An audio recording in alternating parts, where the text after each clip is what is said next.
నిజం న్యూస్ కి స్వాగతం. నాగర్ కర్నూలు జిల్లా పెంట్లవెల్లి కస్తూర్బా గాంధీ బాలికల పాఠశాలలో 30 మంది విద్యార్థినులకు ఫుడ్ పాయిజన్ అయింది. దీంతో తమ పిల్లల దగ్గరకు వెళ్లిన తల్లిదండ్రుల దగ్గర విద్యార్థినులు కన్నీళ్లు పెట్టుకుంటున్నారు. పురుగులన్నం పెడుతున్నారని, కుళ్లిపోయిన కూరగాయలతో కూరలు చేస్తున్నారని ఎస్ఓ స్వప్న మేడానికి చెప్తే గిన్నెతో కొట్టిందని, తమను ఇక్కడి నుంచి తీసుకువెళ్లాలని చెప్తూ తల్లిదండ్రులతో విద్యార్థినులు కన్నీళ్లు పెట్టుకున్నారు. ఎన్నో క్లాస్ అమ్మా? చెప్పమ్మా, ఫుడ్ బాగానే ఉందా? రోజు అన్నంలో కర్రీలా సాంబార్లు రోజు అసలు ఫుడ్డే బాగాలేదు. నెక్స్ట్ నుంచి మేడం అడిగితేనేమో గిన్నెలు తీసుకొని కొట్టించారు. ఎస్ మేడం మళ్ళీ ఫుడ్ బాగాలేదు మేడం అని అడిగితే గిన్నెలు తీసుకొని కొట్టించారు. Yeah madam? SO madam, Swapna madam SO పుట్టిందా?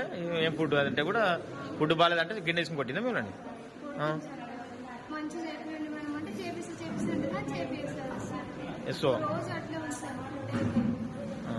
అస్సలు సార్ ఏం బాగాలేదు సార్. ఫుడ్ అయితే అన్నం కూడా ఏం బాగాలేదు సార్. రోజు పురుగులు వస్తున్నాయి. దాంట్లో కూడా కర్రీస్ బాగాలేదు, సాంబార్ బాగాలేదు, ఫుడ్ అస్సలు బాగాలేదు సార్.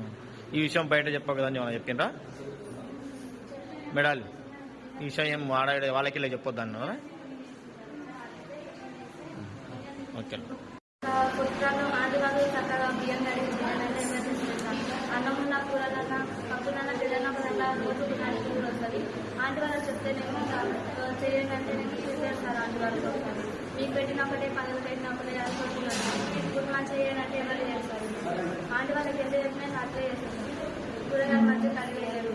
అన్నం బియ్యం బయట పెట్టి నా లోపల వండేది సార్. ట్యాక్సీలో పెట్టి ముసిపోయిన కూరగాయలు అంటే అని పోయకుండా అట్లే పురుగులు వచ్చినా సరే అట్లే చేస్తారు. మళ్ళా పురుగులు పడ్డాయి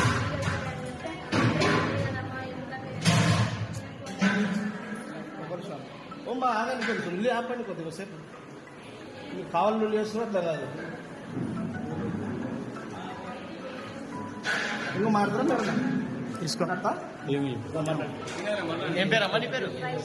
పురుగులు వస్తున్నాయి సార్. మేడం అడుగుతేనేమో గిన్నె తీసుకుని వచ్చేసాను. మంచిగా చేయమంటే చేపిస్తే అంటేనా చేపిస్తారు మేడం.